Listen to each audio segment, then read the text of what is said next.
capítulos anteriores de Éxodo, así que hoy en el capítulo 29. Cuando lo tienen, me dan un amén allí. Éxodo 29. Y viendo ahí los comentarios, las aportaciones, varios de ustedes ya, sé que la mayoría de ustedes pudieran enseñar en este capítulo, traer una enseñanza, un devocional, muy bien hecho, así que continúo aprendiendo de ustedes día tras día. Gracias por animarse los unos a los otros y compartir. Éxodo 29, ¿lo tenemos? Ya se dijo que estos capítulos pareciera ser que mejor ni los leyéramos, cosas raras, y esto de qué se trata y qué significa, y para algunos es como los capítulos de la genealogía, ¿verdad? Y estos nombres raros, ¿de qué se trata, verdad? La realidad es que espero que brevemente terminar este capítulo, ¿verdad? Pero vamos a llegar hasta donde lleguemos, ¿verdad? Porque hay mucho que dialogar aquí en este capítulo 29. Comenzamos con el 1. Esto es lo que harás para consagrarlos, para que sean mis sacerdotes. Toma un becerro de la vacada y 2 carneros sin defecto. Pero la primera parte ahí del versículo 1 dice, esto es lo que harás. Nos está por decir qué es lo que debe hacerse. Y claro, estas instrucciones se le dieron ¿a quién? A Moisés. Y ya se mencionó de que, a ver, ¿quién de ustedes me puede dar todas las medidas? Le doy todo lo que traigo en mi bolsa, no es mucho, pero si usted me da las medidas exactas que el Señor le dio a Moisés que hiciera, ¿quién se las sabe de memoria ya? No, sin leerla de memoria, ¿verdad? Entonces, Moisés tenía que transmitir ciertas instrucciones al pueblo, por eso se escribió, ¿verdad? Porque a algunos se nos olvida. Pero antes, ¿sabe cómo se transmitía todo? Oralmente, verbalmente. Pero ya hablamos de que Dios escribió usó las primeras tabletas, ¿verdad? Anteriormente, pero había tecnología antes también.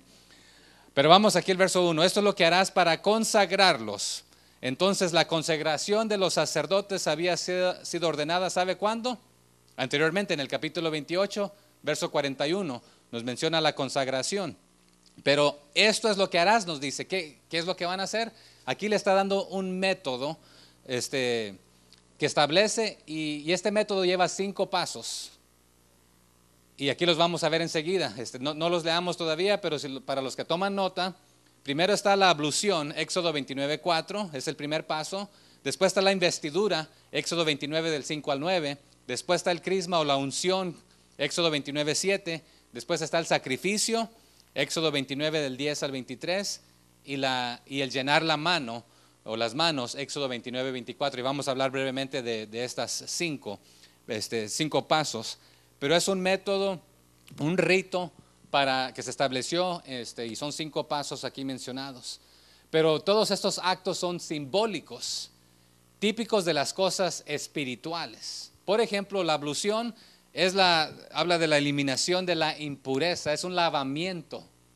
Pero ¿sabía usted que, y voy a hablar más de esto, la mayoría en el mundo tienen algo de lavarse? Si se acuerdan los egipcios, ¿qué hacía el líder principal? ¿Qué iba a hacer al río? A lavarse, a limpiarse, porque entre más limpio, más pero ¿se acuerdan qué hizo? ¿Cuál fue una de las plagas? Y ya ni se pudieron bañar, había primero sangre, no la podían tomar, pero bueno, no vamos a hablar de las plagas, ¿verdad? Pero muchos de las religiones aún hoy en día practican el lavamiento externo, pero esto va un poco más allá, porque después hablamos nosotros de ser lavados en la sangre de Cristo, que eso también suena raro, ¿verdad? Para muchos, pero vamos a hablar de esto, ¿verdad? Entonces la ablución es la eliminación de la impureza. Después la investidura habla de ser vestidos de santidad. ¿Y sabe quién nos da a nosotros su manto de justicia? Nuestro Señor Jesucristo, ¿verdad? Entonces después la unción, de la entrega de la gracia divina. Vamos a hablar de la consagración formando una parábola. Bueno, vamos a hablar de esto más tarde. Pero todo esto es muy sugestivo y lleno de instrucciones para comprender su significado. Tenemos que compararlo otra vez a lo espiritual. Pero todo esto es simbólico aquí de lo que, una sombra de lo que vendría más tarde. Pero ¿qué era lo primero que se tenía que hacer? Aquí le dimos, vamos a ver los 5 pasos, pero había un paso anterior de esto. ¿Qué tenía que hacerse con los animalitos primero? Para preparar las víctimas que iban a ser para el sacrificio. ¿Qué se tenía que hacer? ¿Quién recuerda? Tenía que seleccionarlas, apartarlas, tenerlas listas para el día, cuando llegara el día de ofrecerlas, ¿verdad? En sacrificio, en ofrenda. Entonces, ese era el primer paso que se requería, ¿verdad? Pero ¿cómo tenía que ser estos animalitos? Puros, sin mancha, perfectos. Es más, si lo quiere después ver, Éxodo 12:5 nos menciona esto, ¿verdad? El animal será sin defecto, macho de 1 año, lo tomaréis de las ovejas o de las cabras, ¿verdad? Entonces tenía que ser perfecto. No le dabas al Señor el renguito, el tuerto, el que ya estaba por morirse, ahí enfermizo, como quiera se va a morir, pues mejor hay que entregárselo al Señor. Pero ¿qué nos recuerda a esto a nosotros? Nosotros debemos darle lo mejor al Señor. No las obras. Aquí ya me quedó 1 hora, no tengo nada que hacer, pues voy a ir a la iglesia a ver ahí perder el tiempo. O me sobraron esos 25 centavitos aquí de lo que compré, de lo que quería, aquí para el Señor. ¿Para el Señor le damos las obras o le damos lo mejor, verdad? Pregunta para analizar ahí. Pero para el Señor era este cabrito, este animalito, esta ovejita tenía que ser sin mancha, ¿verdad? Pero el versículo 1, regresamos ahí. Esto es lo que harás para consagrarlos. Y ya escuché, dijeron varios, ¿verdad? ¿Qué significa consagrar? Propiamente ser separado, ser diferente, sagrado, cualitativamente distinto. ¿En qué aspecto? Porque a veces entendemos la palabra santo de alguien. Cuando lo decimos de broma para alguien, se cree un santurrón, ¿verdad? Que se cree mejor, pero no es de creerse mejor en este aspecto, sino otra vez santificado, consagrado, apartado. También a veces se traduce como otro, ser diferente, otra vez a los demás. Figurativamente, compartiendo la semejanza o la naturaleza con Dios, reflejando lo que Él es separado y sobre todas las cosas y no hay nadie como Él. Pero ahí, ¿cómo está este detalle? Si no hay nadie como Él, ¿cómo podemos reflejar esto, lo que Él es? Entonces, realmente otra vez reflejando su santidad, su santificación, volviéndose más como Él. ¿Quién fue el que dijo, necesito yo menguar para que Él crezca? ¿Quién fue? Juan, ¿verdad? Pero otra vez, menos de lo que yo soy para que sea más Él, que sea más evidente, ¿verdad? Entonces, apartamiento también significa, ya dijimos diferente, ¿verdad? Pero apartado como sagrado.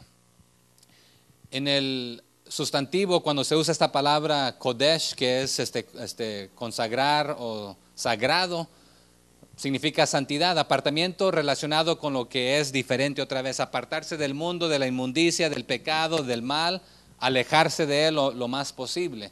Pero ¿cuántos de ustedes ya pecaron el día de hoy? Todos, ¿verdad? Pero en sí la raíz significa otra vez separado del pecado, aparte. Pero no solamente aquí, si aquí está el pecado, yo me separo y me alejo de él para un propósito, para Dios, acercarme más a Dios, ser más como Él, unirme más a Él, ser parte de Él, de lo que Él es. Pero, ¿para qué? Para experimentar esa comunión verdadera y única. Porque ¿se acuerda cuando vino Moisés a la zarza que ardía? ¿Qué le dijo el Señor? Quítate las chanclas, tus zapatos, tus sandalias, tu calzado, ¿verdad? Porque el lugar que pisas santo es. ¿Se acuerdan cuando tenían que subir al monte? ¿Qué tuvieron que hacer, verdad? No solamente cualquiera podía subir, ¿verdad? Tenía que pasar un proceso de purificarse, de limpiarse, pero otra vez es para pasar tiempo en comunión con el Señor. Pero ¿qué nos pasa a usted y a mí? Si estamos viviendo en pecado, nos vamos a alejar de la iglesia, de los hermanos, porque nos va a dar, no vamos a querer que nos miren, pero otra vez, esa es nuestra ¿cómo se dice? Pecamón. Sí, gracias. Porque en este aspecto, cuando estamos viviendo en pecado, pero también podemos llegar al punto de que estamos viviendo en pecado y ya no nos importa, ya nos sentimos a gusto, ya no hay ningún problema, entonces aquí estoy bien. Pero ¿sabe qué? Para presentarnos al Señor, ¿verdad? Claro, estamos hablando de purificación y vamos a hablar de justificación también en este aspecto más tardecito. Pero otra vez el propósito es separarnos y apartarnos de aquello de lo cual Dios no puede ver para nosotros pasar ese tiempo de comunión con Él. ¿Y cuál es el propósito de pasar tiempo y comunión con Él? Para conocerle más y que Él opere en nuestras vidas y trabaje a través de nuestras vidas, ¿verdad? Este proceso algunos lo han llamado suprahumano en este aspecto. Y lo usaban los hebreos, lo usaban los cananitas, lo usaban los de Mesopotamia. Y es otra vez ser diferente a lo que eres en este momento. Pero quiero hacerles una pregunta aquí. ¿Alguna vez en su vida usted, por decirlo así, ha sido más espiritual de lo que es el día de hoy? ¿Su condición espiritual ha estado en un estado más alto del que se encuentra el día de hoy? Si es así, es de que hemos retrocedido o nos hemos acercado un poquito más hacia el pecado en lugar de acercarnos más a Dios, ¿verdad? Pero otra vez, este es el propósito de separarnos, de apartarnos para pasar tiempo en comunión con el Señor. El salmista habló de esto: tu camino, oh Dios, está en la santidad. Entonces, y también y no vamos a leer todos estos pasajes, Hebreos 14 habla de esto, pero ser santo se relaciona con la santidad de Jehová, la naturaleza esencial de Yahweh, de Jehová. ¿Y qué dice el 1 otra vez? Esto es lo que harás para consagrarlos, para que sean mis ¿qué? Mis sacerdotes. Y usted y yo quizás solamente conocemos una clase de sacerdote. Quizás conocimos aquel a que uno va y se confiesa, y te perdona. Y a veces me imagino que un sacerdote escucha un poquito de todo, ¿no? Quizás el que va a confesarse a un sacerdote: Padre, perdóneme porque he matado a alguien. Padre, perdóneme porque he robado. Padre, perdóneme porque he hecho esto. Padre, perdóneme porque he mentido. Algunos conocen este aspecto, ¿verdad? Pero ¿qué significa en sí la palabra sacerdote? Intercesores. Y está diciendo aquí para que sean mis ministros, los que ministran, ministros a Jehová y de Jehová, y que sirvan como ministros, intermediarios, ¿verdad? Pero ¿sabe quién es nuestro sumo sacerdote? Cristo Jesús, ¿verdad? Así que, pero en este caso, ¿quiénes van a ser los sacerdotes? Aarón y sus hijos, ¿verdad? Y los levitas. Y después vamos a ver en los levíticos que nos habla todos los detalles adicionales, ¿verdad? Aquí solamente nos está dando resumen. Y es más, algunas de las Biblias, si usted tiene una Biblia de estas que tiene notas, la mía no las tiene, pero algunas dice, esta porción también la puede encontrar en Levítico, o también se puede encontrar en Deuteronomio, y en otras porciones usted encontrará algunas de estos detalles, ¿ok? Entonces, esto es lo que harás para consagrarlos. ¿Qué cosa? Estos 5 pasos que vamos a estar viendo, para que sean mis intermediarios, sean mis sacerdotes, ¿verdad? ¿Qué van a hacer? Primero, toma un becerro de la vacada y 2 carneros sin defecto. Y ya vimos esto, ¿verdad? Que era de lo mejor, no solamente cualquiera. Pero para usted y para mí, ¿qué es un becerro? Un animal. Y 2 carneros, ¿verdad?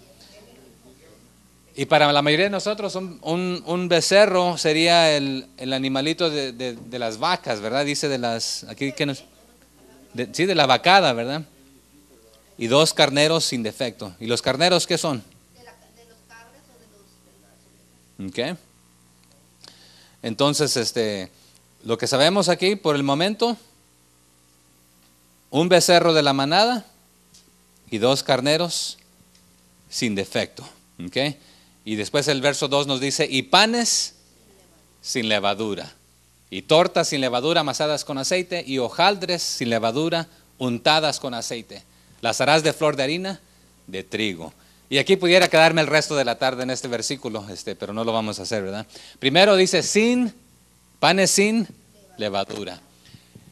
Lo más puro, para algunos, la fermentación se consideraba una especie de corrupción. Y en realidad había levadura buena y mala, dos especies. Es más, más tarde se usa de diferentes maneras. ¿Se acuerda que cuando salieron los egipcios, cómo tenían que hacer su pan también? Sin levadura, ¿verdad? Pero la levadura, la Biblia la usa de 2 maneras más tarde también. La compara al reino de los cielos de una manera positiva, y la usa refiriéndose a la doctrina. Entonces, por ejemplo, en Mateo 16:6, Jesús les dice, mírense que se guarden de la levadura de ¿quiénes? De los fariseos y de los saduceos. Y ellos pensaban de que, nos está diciendo esto porque se nos olvidó traer pan. Híjole. Pero más tarde entienden, en el 12 dice, entendieron que no les hablaba del pan, sino que se guardasen de la doctrina de los fariseos y de los saduceos, ¿verdad? Entonces la compara que un poquito de levadura leuda toda la masa. O sea que si hay un poquito de cizaña, ¿sabe qué? Puede afectar a toda una congregación. Si hay un poquito de falsedad en algo, mitad verdad y mitad mentira, ¿qué sale siendo? Mentira, ¿verdad? Y una mentirita blanca. Entonces, cuando la mosca entra ahí al agua, a la leche, ya. Ok. Pero dice, y panes sin levadura, y tortas sin levadura amasadas con aceite. Y pudiéramos hablar aquí ahorita del aceite, pero no lo vamos a hacer más tardecito. Y hojaldres. ¿Qué son hojaldres?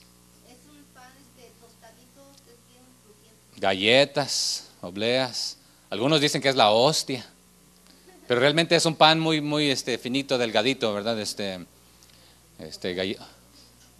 Ok, entonces dice, y tortas sin levadura amasadas con aceite, y hojaldres sin levadura untadas con aceite. Y aquí esta unción de aceite, también esta palabra se va a usar más tarde en diferentes maneras, pero untada, la palabra masha, quiere decir unjar, untado con aceite de oliva.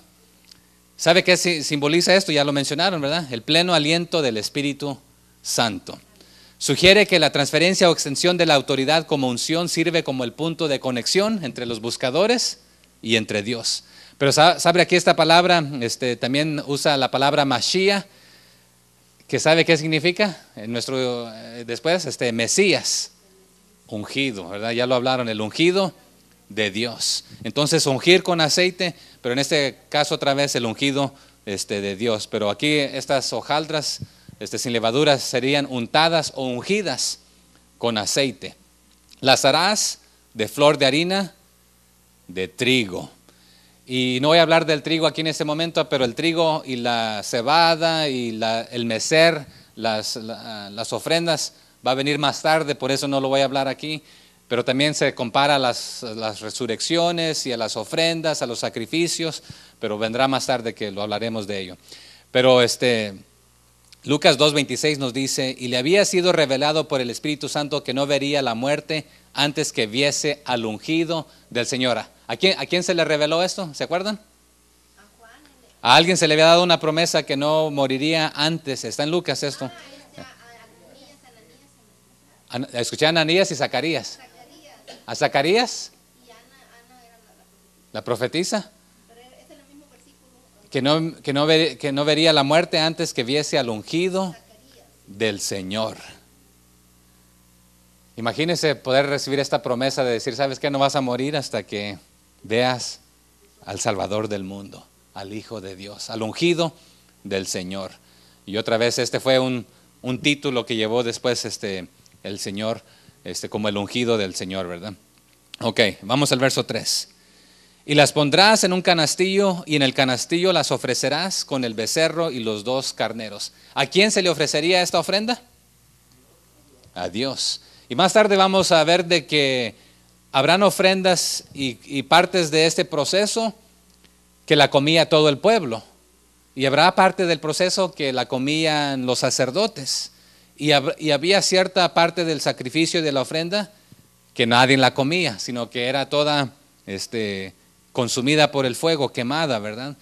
Entonces aquí algunos dirán, bueno, las ofrendas y los diezmos, pues mire, son para el pastor, para enriquecerlo, y por eso, y algunos por eso están gorditos, mire, les dan de comer, porque aquí vamos a ver de que algunas de las ofrendas otra vez participaba todo el pueblo, en algunas solamente los sacerdotes, en otros nadie, pero otra vez, en realidad todo lo que se hacía aquí era para el Señor, ¿verdad? Vamos al verso 4.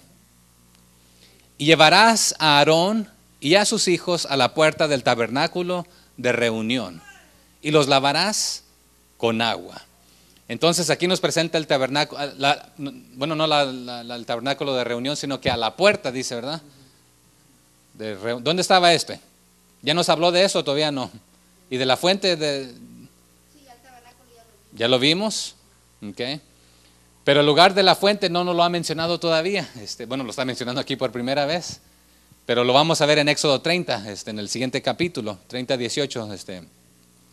Pero dice, el lugar de la fuente aún, otra vez no nos ha sido mencionado, pero ha sido diseñado en los consejos de Dios. Estaba entre el altar de bronce y el tabernáculo, y por lo consiguiente cerca de la puerta de este último, del tabernáculo de reunión.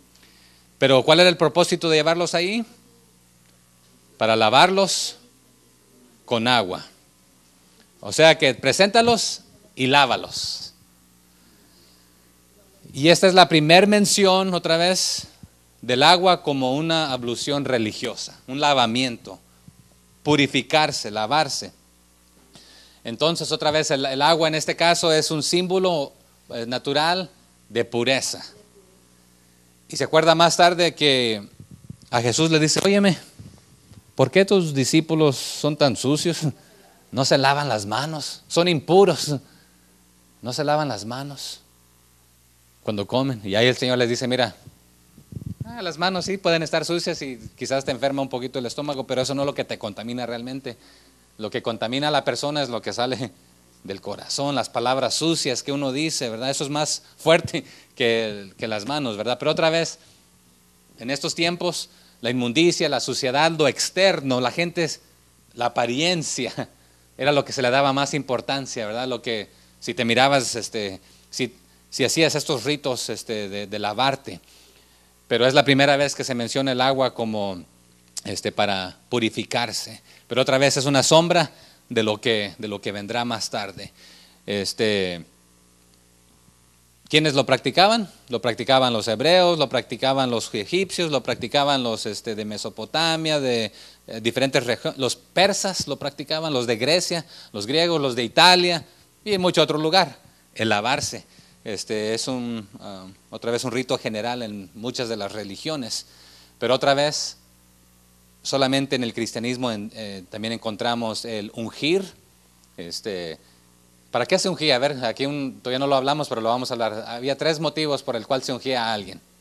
¿Quién sabe? Cuando iba, por ejemplo, como Samuel, cuando fue Entonces Samuel iba a ungir a alguien. ¿Quiénes se ungían? el rey, Para ser rey. Ya me dieron la última, pero las primeras 2. Para apartarlo. Pero había 3 oficios, 3 títulos que se ungía solamente. Profeta, sacerdote y rey. Ahí están las 3, ok. Profeta, sacerdote y rey. Pero esto usted no lo va a encontrar en ninguna otra religión, por decirlo así, ¿verdad? Pero otra vez, el lavar es algo externo, el ungir también es externo, pero otra vez representan algo interno y espiritual. Pero en este caso, Aarón tenía que llevar a sus hijos a la puerta del tabernáculo de reunión para lavarlos con agua. Y esto era otra vez un símbolo de purificación externa, de su suciedad, inmundicia, todo lo sucio que más tarde vamos a aprender que el tocar un animal muerto es se consideraba inmundicia. Bueno, en Levítico vamos a ver también ciertos periodos en el aspecto de tiempos de la vida de una persona, desde las reglas a dar a luz, a tocar también un difunto, pero muchas cosas, ¿verdad? Pero otra vez, todo lo que puede ensuciarte, ¿verdad? Pero otra vez, pudiéramos enfocarnos en lo externo, pero ¿qué es lo que mira el Señor? Más tarde vamos a ver qué es lo interno, lo del corazón, ¿verdad? Pero en este caso Aarón va a llevar a sus hijos para lavarlos, ¿ok? El 5. Y tomarás las vestiduras y vestirás a Aarón la túnica, el manto del efod, el efod y el pectoral, y le ceñirás con el cinto del efod. Pero no solamente eran ciertas vestiduras especiales, sino que llevaban también cierto orden en ponérselo y quitárselo. Pero ¿por qué tanta formalidad y por qué no importaba? Bueno, vamos a verlo más tarde, no me voy a detener aquí, pero Levítico 8, 7, 9, sí me estoy adelantando, nos da el orden de cómo van esto, y aquí nos lo da también hasta cierto punto. Lo leo para ustedes, Levítico 8, 7 al 9. Y puso sobre él la túnica, y le ciñó con el cinto, le vistió después el manto, y puso sobre él el efod, y lo ciñó con el cinto del efod, y lo ajustó con él. Luego le puso encima el pectoral, y puso dentro del mismo los urim y tumim. Después puso la mitra sobre su cabeza. ¿Y qué nos dijo que era mitra, hermana Elizabeth? Como un gorro, ¿verdad? Y sobre la mitra enfrente puso la lámina de oro, la diadema santa, como Jehová había mandado a Moisés, ¿verdad? Aquí está el orden. Y dice la hermana que parecía un rey. Es más, y lo voy a mencionar aquí entonces. No solamente parecía un rey, sino que representaba a un rey. Y aquí hay algo interesante. Aarón termina siendo un tipo de Cristo, un representante aquí en la tierra de Cristo. Y vamos a verlo más tarde, ¿verdad? Pero otra vez, y era un sacerdote. La pregunta es, ¿era profeta y era rey? Pero Cristo las llena las tres, ¿verdad? Ok. Y otra vez aquí pudiéramos hablar del manto de justicia, pudiéramos hablar aquí también de la armadura de Dios que un cristiano debe ponerse el día de hoy, ¿verdad? ¿Para qué es? ¿Qué significa todo esto? Y no voy a hablar de ello porque vamos a estar hablando más tarde, ¿verdad? De esto ya en el Nuevo Testamento también. Pero el cristiano debe vestirse de cierta manera. Pero no estamos hablando técnicamente de que tiene que usar cierta marca de ropa o vestirse ciertos colores. Pero otra vez son representativos aquí de vivir una vida apartada, separada, ser diferente en este aspecto, ¿verdad? Pero aquí llevan ciertos pasos y ciertos significados. El verso 6. Y pondrás la mitra sobre su cabeza, y sobre la mitra pondrás la diadema santa. Entonces, ¿sería aquí una corona, en un estilo corona? En Egipto, tal diadema se encuentra primero en el reinado de Amenofis, el cuarto, el noveno rey de la dinastía 18. Y la asignación de una corona sobre el sumo sacerdote le dio esa dignidad casi real de la realeza. Y otra vez, en esta función triple de profeta, sacerdote y rey. Pero dice el 7 aquí, luego tomarás el aceite de la unción y lo derramarás sobre su cabeza y le ungirás. Y el aceite de la unción, nos va a hablar de esto, Éxodo 30 del 23 al 25, pero se los voy a leer. Tomarás especias. ¿Cuáles eran los ingredientes? ¿Cómo hacer este aceite de unción? Y hoy en día algunos grupos practican ungir con aceite, pero van y compran cualquier clase de aceite, ¿verdad? Pero aquí nos da la receta del aceite de unción en Éxodo 30 del 23 al 25. Dice, tomarás especias finas, de mirra excelente 500 ciclos, y de canela aromática la mitad. Esto es 250 ciclos, ¿verdad? De cálamo aromático 250, de casi 500, según el ciclo del santuario, Y de aceite de olivas, un hin. ¿Cuánto será un hin? Ok, vamos a verlo más tarde. Y harás de ello el aceite de la santa unción, superior ungüento, según el arte del perfumador. Será el aceite de la unción santa, y harás que se acerquen sus hijos, y les vestirás las túnicas. Les ceñirás el cinto a Aarón y a sus hijos, y les atarás las tiaras, y tendrán el sacerdocio por derecho perpetuo. Así consagrarás a Aarón y a sus hijos. Y vamos a hablar más tarde del derecho perpetuo.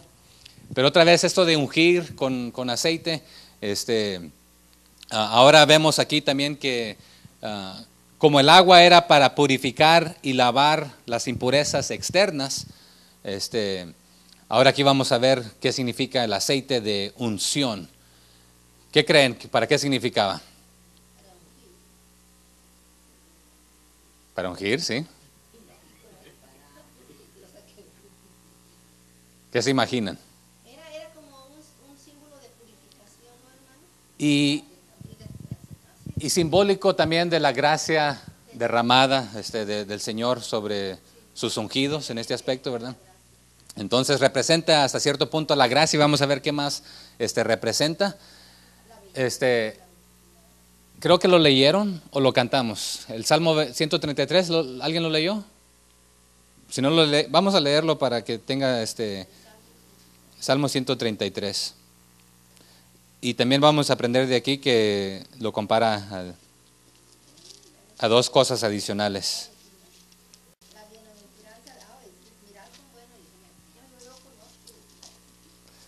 Solamente son 3 versiculitos no pierda ahí Éxodo 29. Salmo 133, 1 al 3. Mirad cuán bueno y cuán delicioso es habitar los hermanos juntos en armonía. Entonces, aquí está hablando de la unidad, de la armonía, ¿verdad? Y lo delicioso que es que haya esta comunión, esta unión común. ¿Y cómo es? Dice el verso 2, es como el buen óleo sobre la cabeza. Este es el aceite, el cual desciende sobre la barba de Aarón, y baja hasta el borde de sus vestiduras. Como el rocío de Hermón, que desciende sobre los montes de Sión, porque allí envía Jehová bendición y vida eterna. Entonces, vida eterna, ¿cuál era lo otro que dijo que manda el Señor? Bendición y la unidad, esta comunión, la está comparando, ¿verdad? El aceite a la unción que desciende de la cabeza de Aarón hasta su barba. Prácticamente. Algunos grupos aquí lo hacen que ponen, he visto yo que ponen aceite aquí, pero en este caso de Aarón, pues era derramado. Entonces el derramamiento del aceite, ¿sabe qué significa aquí sobre la cabeza de Aarón? Indica también libertad y abundancia, generosidad, de la gracia de Dios sobre nuestras vidas.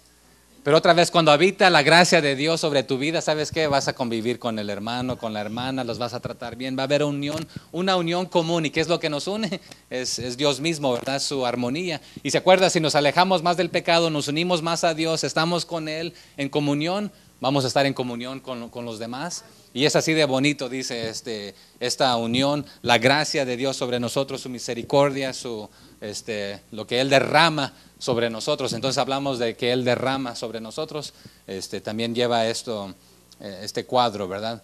Entonces la unción con aceite a la armonía, lo compara a la bendición también, ¿verdad? La unción habitar en armonía.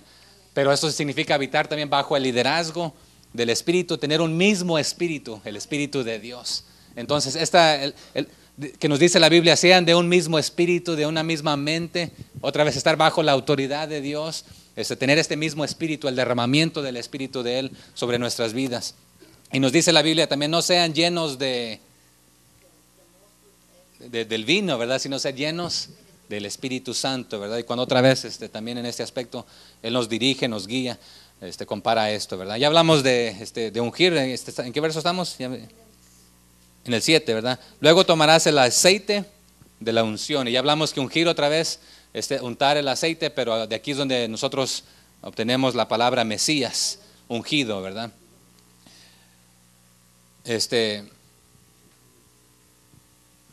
Y otra vez esto sirve como punto de conexión entre el que busca a Dios y a Dios mismo, esta comunión, el ser ungidos. Ok, entonces dice el 7, ¿verdad? ¿Estamos en el 7? ¿Ah? Sí, ¿verdad? Sí, el 10, gracias. Si están prestando atención, qué bien. Entonces el 9 nos dice, le ceñirás el cinto a Aarón y sus hijos y les atarás las tiaras y tendrán el sacerdocio por derecho perpetuo. Así consagrarás a Aarón y a sus hijos. Okay. Pero estaba en el 7, sí, todavía, y no había leído el 8. ¿O sí? Ya había dicho usted que el sacerdocio perpetuo. Sí. No, lo que les leí fue ahí, fue de Levítico, que también menciona esto, ¿verdad? Sí. Entonces, sí, tienen razón, ¿verdad? Ok. Y hablando todavía del aceite, más tarde también pasaría a representar diferentes cosas adicionales. Pero el ungir solo es especial para el rito mosaico y en el cristianismo. Otra vez para el sacerdote, el profeta y el rey. Pero esto de ungir el aceite más tarde también pasaría a representar sanidad física y espiritual. El derramamiento del Espíritu Santo, porque también después en el Nuevo Testamento vemos, dice, ¿hay alguno entre vosotros enfermo? ¿Qué hace? Haga oración, ¿verdad? Está alegre, cante, pero también si está enfermo, llame a los ancianos que lo unjan con aceite, ¿verdad? Pero otra vez el tener esta unión, unirse, orar los unos por los otros, ayudarse, estar en esta comunión, representa sanidad física y espiritual también, ¿verdad? Ok. El 8, y harás que se acerquen sus hijos y les vestirás las túnicas. El 9, les ceñirás el cinturón de Aarón y a sus hijos, otra vez que ya lo leímos de Levítico, y les atarás las tiaras y tendrán el sacerdocio por derecho perpetuo. Así consagrarás a Aarón y a sus hijos. Entonces el aceite también representa perpetuidad, y con beneficios de preservar. Perpetuo, para siempre, ¿verdad? ¿Y quién continuaría este sacerdocio? Al Mesías, el ungido, ¿verdad? Cristo, se refiere a él. ¿Cómo es?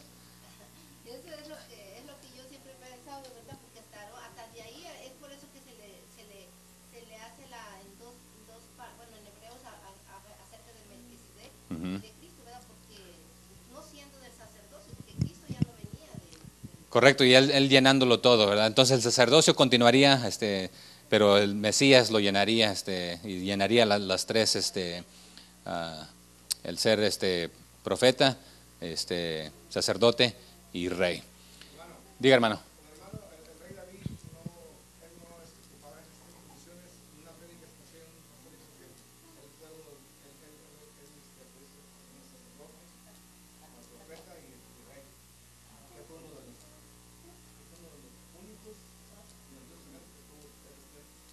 Okay. Excelente pregunta y la estaremos viendo más tardecito cuando entramos a la vida del rey David, ¿verdad? Pero él fue uno de los ungidos, ¿verdad? Que cuando es ahí donde vemos de que llega el profeta buscándolos. Oh, ese está guapo, alto, bien parecido, fuerte. No, no es ese. Y más tarde vemos de que ahí el Señor le dice, ¿sabes qué? Ustedes miran lo de afuera, lo que el Señor mira es lo de adentro. Pero algunos dirán que David falló en algunas áreas, entonces quedó eliminado, por decirlo así. Pero vamos a estar hablando más tardecito porque su tema también es extenso.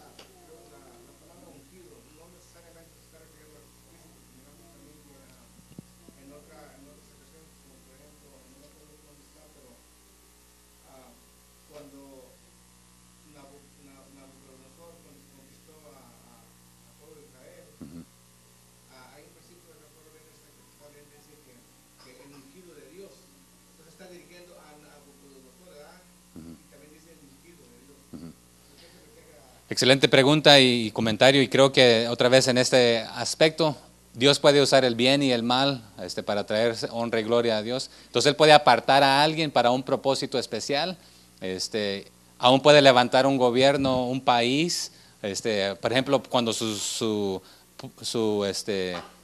su pueblo iba en desobediencia y rebeldía, a veces levantaba o permitía que se levantara un pueblo para que viniera y de esta manera recibía.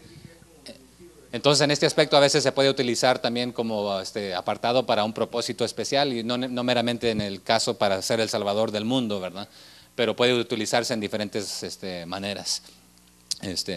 Ok, muy bien, buenos comentarios y interrogativas que estaremos viendo más tarde. Entonces, consagrarlos también significa en estos tiempos de consagrar a Aarón y a sus hijos. También significa llenarles la mano. Y otra vez aquí es donde vamos a llenarles la mano al pastor.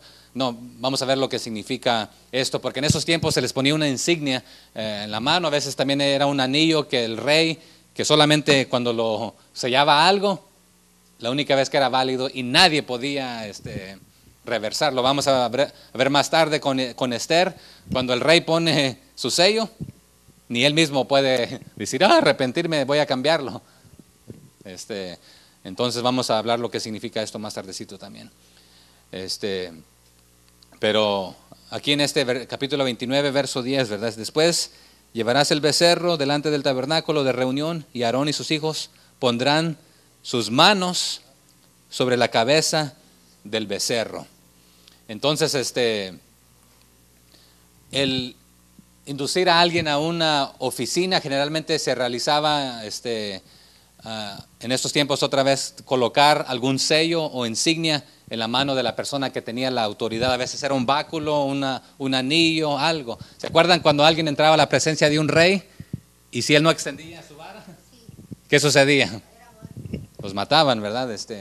Pero en este caso aquí Aarón y sus hijos otra vez deberían ser inducidos por tener una porción de los sacrificios en sus manos. En este caso están poniendo sus manos sobre la cabeza del becerro y vamos a ver dos motivos diferentes. Una es para transferir el pecado simbólicamente y otra es esta que está también transfiriendo autoridad hasta cierto punto y lo vamos a ver en el verso 24 más adelantito que nos lo aclara. Okay.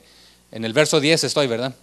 Después llevarás el becerro delante del tabernáculo de reunión y Aarón y sus hijos pondrán sus manos sobre la cabeza del becerro. Okay, es el que acababa de leer, pero entonces poner la mano sobre la cabeza del becerro es identificarse con el becerro, con el animal, con el cabrito, la oveja, lo que se iba a sacrificar, simbólicamente transfiriendo tu culpa y tu pecado sobre el cordero. ¿Okay? Y después más tarde vamos a aprender de que quién es el cordero de Dios que quita el pecado del mundo, ¿verdad? El cordero perfecto.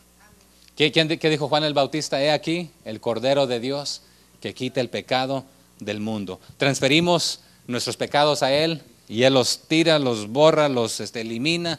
En este aspecto vamos a estar aprendiendo que había un proceso de cubrir el pecado, de taparlo temporalmente, porque vamos a aprender que se tenía que suceder cada cuándo, una vez al año, este sacrificio. Era en las mañanas y en la tarde. Diariamente. Pero Jesucristo vamos a aprender que nos perdona una vez y para siempre.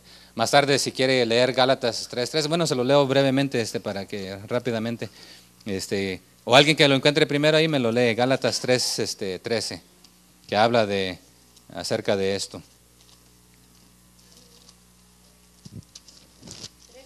3:13. ¿Qué? Cristo nos redimió de la maldición de la ley, hecho por nosotros maldición, porque está escrito, maldito todo el que es colgado en un madero. Entonces Cristo nos redimió de la maldición de la ley, hecho por nosotros maldición. Nosotros transferimos nuestra maldición a Él. Él no era maldito, pero se hizo maldito por nuestros pecados. Él llevó en sus hombros nuestro pecado.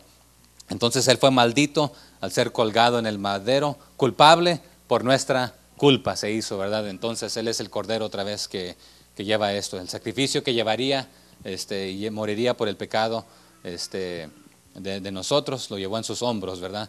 Pero aquí en este aspecto, en el verso 10, el sacrificio llevaría y moriría en el lugar de los hijos de Aarón y por el pueblo, ¿verdad? El 11. Y matarás el becerro delante de Jehová a la puerta del tabernáculo de reunión. Otra vez, este animalito sería el cordero inmolado. Más tarde aprendemos que Cristo es el cordero que fue inmolado, que fue muerto, sacrificado, ¿verdad? Por nosotros. Y de la sangre del becerro tomarás y pondrás sobre los cuernos del altar con tu dedo y derramarás toda la demás sangre al pie del altar. Entonces también aprendemos de que Jesucristo derrama su sangre por nosotros. Pero ¿cuál era el motivo de poner sangre sobre los cuernos del altar? Este era un estilo de sacrificio por pecado, culpabilidades más, los que habían matado, pecados de alto calibre, por decirlo así. Esto era necesario y representativo de esto. El 13. Tomarás también toda la grosura que cubre los intestinos, la grosura sobre el hígado, los 2 riñones y la grosura que está sobre ellos, y lo quemarás sobre el altar. Entonces era quemado. Otra vez, esto no era comido por las personas, sino que era quemado otra vez por pecados grandes. En este caso, otra vez, los hijos de Aarón y Aarón, pecadores, como personas comunes y corrientes, pero el Señor estaba llevándolos por este proceso simbólico, ¿verdad? Para más tarde, sombra otra vez de lo que vendría. El verso 15. Asimismo tomarás uno de los carneros, y Aarón y sus hijos pondrán sus manos sobre la cabeza del carnero.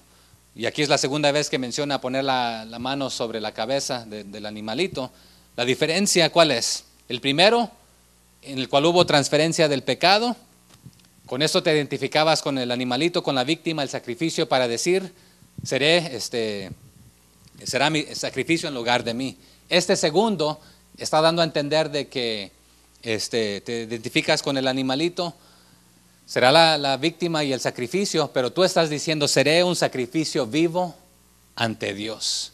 ¿Qué nos dice Romanos 12:1? Así que, hermanos, os ruego por la misericordia de Dios, que presentéis vuestros cuerpos en sacrificio no muerto, sino vivo, santo, otra vez apartado, agradable a Dios, que es vuestro culto racional. Eso es algo que debemos hacer diariamente nosotros. Ya hemos dicho, cuando nos levantamos, Señor, entrego mi vida en tus manos, que úsame. Si alguien viene y te pone una pistola en la cabeza y dices, ¿estás dispuesto a morir por Cristo? Algunos lo haríamos, algunos correríamos, algunos negaríamos. No, aquel es cristiano, mira, bien cristiano. Al que dirigió la música, al que dirigió la lectura, al que, ellos son más, al que comparten ahí en WhatsApp. Yo ni comparto, mira, a mí, yo no soy ni tan, porque mira, ¿nos arrepentiríamos o le echaríamos el paquete a alguien más? No, aquel. Pero la pregunta es, ¿moriríamos o no moriríamos por nuestra fe? Pero no nos está pidiendo morir, nos está pidiendo vivir. Dice, presenta tu vida, tu cuerpo, todo lo que eres, todo lo que tienes, en sacrificio vivo, santo, agradable a Dios. Filipenses también nos habla de esto, Efesios también, si quieren lo leo brevemente. Efesios 5:2 dice, y andad en amor, como también Cristo nos amó, y se entregó a sí mismo por nosotros, ofrenda y sacrificio a Dios en olor fragante. Y vamos a aprender eso otra vez de qué significaban las diferentes ofrendas, pero en este caso Él llenó este sacrificio de olor fragante al Señor, tomó nuestro lugar, ofrenda y sacrificio. ¿Y cuál es la diferencia entre ofrenda y sacrificio? Aquí nos está detallando las diferencias. Aún nosotros hablamos hoy en día de traer los diezmos y la ofrenda. Los diezmos normalmente se consideraba las primicias, lo primero de aquello, y los sacrificios otra vez era para un pecado y lo otro. Y algunos se ha distorsionado de que ahora ven y págame porque tú eres más pecador y te va a costar tanto, y aquel dame tanto, y tú me debes tanto y te voy a obligar a que sea tanto. ¿Ya leímos esto o no? ¿O lo leí en pasajes adelantados? Que trajeron ofrendas voluntariamente para construir sí fue, sí lo leímos, ¿verdad? ¿Se les exigió o fue todo voluntario de corazón? Voluntario de corazón, ¿verdad? Pero aún así había una lista de lo que se necesitaba. Pero no se le dijo a esta familia, tú porque eres más pecadora te toca más, y tú porque tienes más te toca más, o dame. Y no era para el sacerdote otra vez, sino era para, pero hablamos de la diferencia entre ofrendas y diezmos, ¿verdad? Pero otra vez, lamentablemente, a veces se distorsiona aprovechando algunos de esto, ¿verdad? Y que no sea así entre nosotros, ¿verdad? Entonces, pero hablando del sacrificio perfecto, Él nos amó, se entregó como ofrenda y sacrificio a Dios en olor fragante. Filipenses 4:18 dice, pero todo lo he recibido y tengo abundancia. Estoy lleno, habiendo recibido de Epafrodito lo que enviaste, olor fragante, sacrificio acepto, agradable a Dios. También quiere decir a veces que cuando vamos a ayudar al hermano, al amigo, al vecino, también tenemos que sacrificarnos a veces, ¿verdad? Pero cuando lo haces de corazón, todo lo que hagáis, hacerlo de corazón como para el Señor, es un olor fragante, sacrificio acepto. Viviendo tu vida otra vez en la manera que te conduces diariamente, no solamente los domingos y los miércoles, sino que día tras día. ¿Okay? Entonces este era el simbolismo del segundo animalito poniendo sus manos, diciendo, aunque va a morir por mí, pero yo estoy diciendo ahora con mi vida, voy a vivir una vida consagrada al Señor, como un sacrificio vivo, santo, agradable al Señor. El 16, y matarás el carnero y con su sangre rociarás sobre el altar alrededor. Y pudiera pasar mucho tiempo más aquí en este aspecto, pero se me está yendo el tiempo rápido y no he avanzado, así que sigamos. Cortarás el carnero en pedazos y lavarás sus intestinos y sus piernas y las pondrás sobre sus trozos y sobre su cabeza. Estas prácticas se practicaba también en las diferentes naciones por diferentes motivos. Es más, aquí pudiéramos hablar también de que en conjunto con, aquí pudiéramos hablarlo. En el Nuevo Testamento nos habla también de sacrificios y ofrendas a ídolos. ¿Se acuerdan cuando dice el pasaje, cuando alguien te invite a comer algo? Mejor no preguntes, ¿y esto de qué se trata? Esta carne, esta comida. Pero si te dicen, ¿sabe que esto se lo sacrifiqué como una ofrenda o un sacrificio a un Dios? No te lo comas. No por tu conciencia, sino por los demás, ¿verdad? Porque te van a decir, está practicando, uniéndose a nuestro rito de sacrificio a tal Dios. Que aunque tú y yo sabemos, dice, que los otros dioses no son nada, ¿verdad? Entonces, pero nos da estos detalles aquí, otra vez, todos los países practicaban ofrendas y sacrificios por diferentes motivos.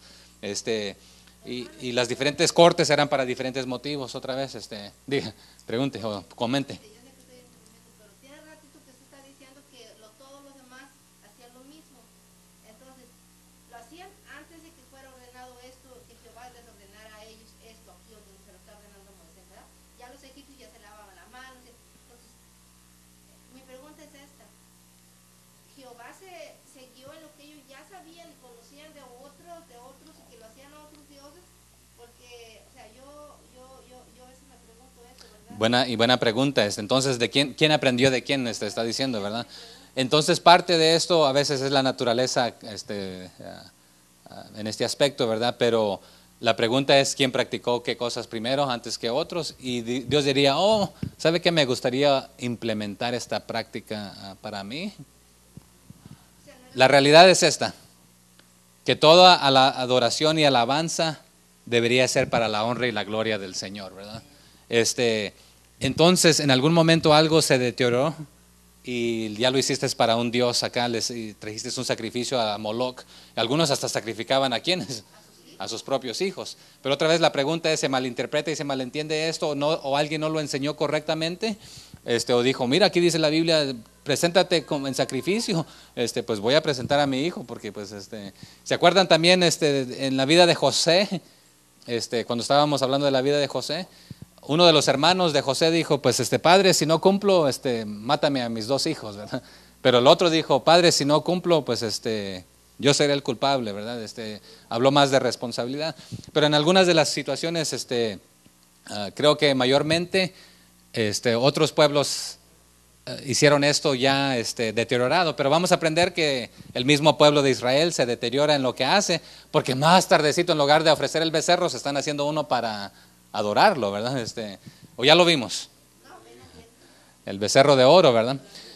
Pero en este aspecto son las dos cosas. A veces el pueblo de Israel se conseguía esta práctica de acá o la implementaba de acá, pero no meramente decía que venía de parte de Dios en este aspecto, sino que conseguían, infiltraban salía siendo como la levadura, ¿verdad? De que a veces se echaba a perder todo el pueblo porque por aquí entraba un pecado. ¿Se acuerdan el pecado de alguien que acarrea maldad sobre todo el pueblo? Lo vamos a ver más tarde. Un nombre muy corto.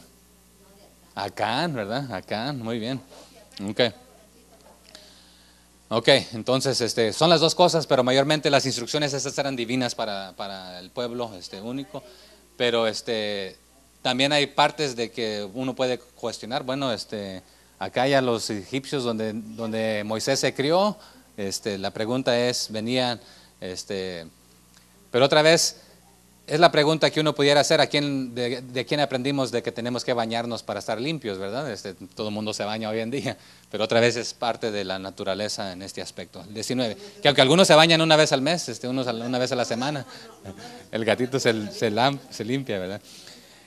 El 20, y matarás al carnero y tomarás de su sangre y la pondrás sobre el lóbulo de la oreja derecha de Aarón, sobre el lóbulo de la oreja de sus hijos, sobre el dedo pulgar de las manos derechas de ellos y sobre el dedo pulgar de los pies derechos de ellos, y rociarás la sangre sobre el altar alrededor, ¿verdad? El 21, y con la sangre que estará sobre el altar y el aceite de la unción, rociarás sobre Aarón, sobre sus vestiduras, sobre sus hijos y sobre las vestiduras de esos, y él será santificado, y sus vestiduras y sus hijos, y las vestiduras de sus hijos con él. Y aquí en conjunto, pudiéramos pasar un ratito también, pero otra vez habla de la justificación por la sangre de Jesucristo y la santificación por el Espíritu Santo, es lo que representan estos versículos. Y pudiéramos quedarnos aquí un rato, pero vamos a avanzar. Entonces, la justificación por la sangre de Cristo y la santificación por el Espíritu Santo. Porque ¿qué sucede cuando usted es justificado? Él le da de su gracia, de su perdón, de su misericordia. Usted transfiere sus pecados a Él. Usted queda justificado una vez y para siempre. Pero el proceso diario es la santificación, ¿verdad? En este aspecto de que otra vez ya dijimos, hoy en día ya cometimos pecado otra vez, ¿verdad? O pecados, entonces más de uno. Pero este es un proceso aún continuo.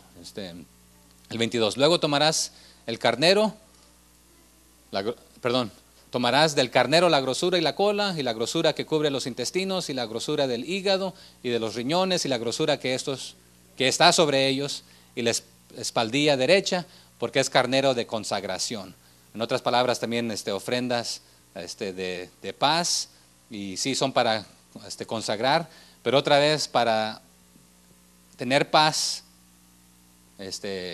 tiene que haber derramamiento de sangre, tiene que haber, y para la consagración también, otra vez, y Jesucristo es esta ofrenda que también no solamente nos consagra, sino que nos justifica, nos santifica, nos limpia, ¿verdad? Pero en este aspecto estas son consideradas ofrendas de paz. El 23, también una torta grande de pan, y una torta de pan de aceite, y una hojaldre del canastillo de los panes sin levadura presentado a Jehová. Y lo pondrás todo en las manos de Aarón y en las manos de sus hijos, y lo mecerás como ofrenda mecida delante de Jehová. Entonces aquí este proceso y el mecer las ofrendas y presentarlas ante Jehová, nos pinta diferentes cuadros. Y después hay una que es elevada a Jehová y una es mecida. Pero Aarón era respaldando a sus hijos, presentándolos a Dios y presentando la ofrenda, y prácticamente a los cuatro vientos, diciendo que Dios es omnipotente y está en todo lugar. Y la clave de las ofrendas mecidas, otra vez vamos a hablarlo más tarde, habla de la cebada, del trigo, de la resurrección y qué significa esto, pero de mecer la ofrenda delante de Jehová. Pero si quieren lo hablamos ahorita, ¿verdad? Pero nos quedan 10 minutos y estoy en el 24. Seguimos. Después lo tomarás de sus manos y lo harás arder en el altar, sobre el holocausto, por olor grato delante de Jehová. Es ofrenda encendida a Jehová. Y tomarás el pecho del carnero, y ese era el motivo de cortar las diferentes porciones, y tomarás el pecho de las consagraciones, que es de Aarón, y lo mecerás por ofrenda mecida delante de Jehová, y será porción tuya. Y apartarás el pecho de la ofrenda mecida y la espaldilla de la ofrenda elevada, lo que fue mecido, y lo que fue elevado del carnero de las consagraciones de Aarón y de sus hijos. Y será para Aarón y para sus hijos como estatuto perpetuo para los hijos de Israel, porque es ofrenda elevada. Y será una ofrenda elevada de los hijos de Israel, de sus sacrificios de paz, porción de ellos elevada en ofrenda a Jehová. Y las vestiduras santas que son de Aarón serán de los hijos después de él, para ser ungidos en ellas y para ser en ellas consagrados. Por 7 días las vestirá el que de sus hijos tome su lugar como sacerdote, cuando venga al tabernáculo de reunión para servir en el santuario. ¿Cuántos días? 7 días. Y no me voy a detener mucho aquí, quisiera detenerme, pero solamente voy a mencionar aquí de los 7 días. Usted va a encontrar en la Biblia los diferentes números, y los diferentes números representan diferentes cosas. Pero 7, ¿cuál es el significado del número 7? Creo que ya muchos sabemos. Perfección, llenura, satisfacción y llenura completa, que ese es el número de Dios. Y el del hombre, ¿cuál es? El 6, que cae corto de Dios, ¿verdad?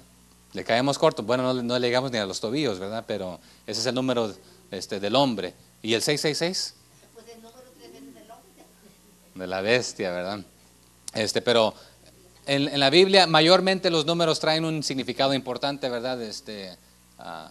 Por ejemplo, el 1 habla de la unidad de Dios, ¿verdad? Es más, leyó Juan 14, 6 hermanos hace rato.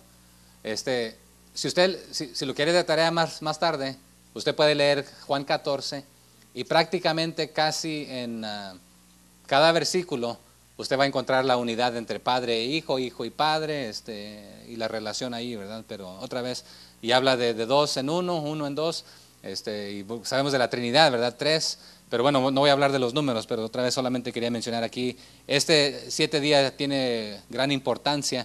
Hablando otra vez, Jesucristo sería también más tarde el perfecto que lo llenaría todo, pero aquí en esta sombra, por 7 días, la vestidura de sus hijos harían esto, ¿verdad? El 31, y tomarás el carnero de las consagraciones y cocerás su carne en lugar santo.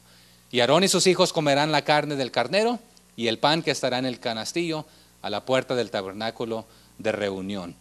Entonces otra vez mencionamos que algunos de los sacrificios, algunas de las ofrendas eran por diferentes motivos, con diferentes procesos. En este proceso específico, ¿quién lo iban a comer? Aarón y sus hijos. Pero si se hacía todos los días y cada integrante, imagínense, ellos no podían comerse todo. Entonces otra vez, no es de que, y no es de que esté mal, porque hoy en día se practica de que, bueno, vamos a darle un taco al pastor y por eso algunos ya más llenitos que otros, ¿verdad? Y está bien en este aspecto. Me recordó algo, hermano, Ajá. no del pastor. Mire, realmente, cuando nos fuimos a las iglesias católicas, cuando aquí está diciendo de lo que, recordamos que cuando yo era niña, cuando iba y veía que el sacerdote, el padre de la iglesia, agarraba la hostia y antes que se lo diera a todos los que se iban a confesar, se lo comía él, ¿verdad? Y luego agarraba la copa y Ya. yo decía, ay, qué rico, ¿verdad?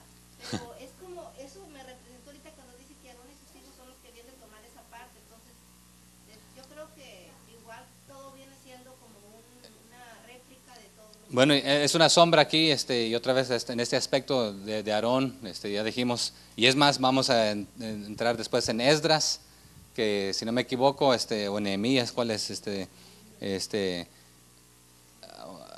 bueno, no me adelanto, mejor pero sí, esta es una sombra y otra vez Aarón sale siendo aquí un representante, un tipo de Cristo aquí, el 33. Y comerán aquellas cosas en las cuales se hizo expiación para llenar sus manos, para consagrarlos. Otra vez en este aspecto tiene un doble sentido aquí, en el sentido otra vez de que hablamos hace un rato, y llenar las manos, que era el quinto paso, no es para darles abundancia, sino que otra vez era esta conexión aquí. Mas el extraño no las comerá porque son santas.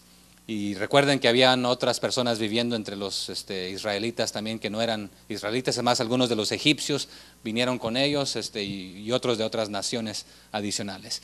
Y si sobrare hasta la mañana algo de la carne de las consagraciones y del pan, quemarás al fuego lo que hubiere sobrado, no se comerá porque es cosa santa. Y aquí diríamos, bueno, ¿por qué desperdicio? ¿Y por qué mejor no se le da a los pobres, a los necesitados, a los que tienen hambre? Pero otra vez había diferentes procesos para diferentes cosas. Había una que nadie comía de esta. Es más, una se hacía en las afueras y con diferentes motivos. El 35, así pues harás a Aarón y a sus hijos conforme a todo lo que yo te he mandado, por 7 días los consagrarás. Y otra vez hablando aquí de la llanura completo, el número 7. Cada día ofrecerás el becerro del sacrificio por el pecado para las expiaciones, y purificarás el altar cuando hagas expiación por él, y lo ungirás para santificarlo. Y aquí otra vez aprendemos, está la expiación, está la purificación, está la santificación, está la expiación, y está el ungir, que pudiéramos hablar más de esto, pero continuamos. Por 7 días harás expiación por el altar y lo santificarás. Y será un altar santísimo. Cualquiera cosa que tocar el altar será santificada. Y en este caso lo que toca el altar era santificado, pero también recuerdan que había otras consecuencias. Si no estabas santificado tú y tocabas aquello que era santo, ahí quedabas. Y se mencionó también ese rato de que los ruiditos, las campanitas, no eran nomás adornitos ahí bonitos para, sino que era para estar escuchando, y si caía, es que cayó muerto, ¿verdad? El sacerdote. Y llegamos a las ofrendas diarias y ya no, se nos fue el tiempo, ¿verdad? Prácticamente. Quedé de contestar una pregunta. El IN, ¿sí supieron qué era, verdad? Era una medida, equivalía a 4 litros, o cuartos. ¿Cuartos y litros es lo mismo? Es un galón. Entonces, ¿cuántos cuartos se hace un galón?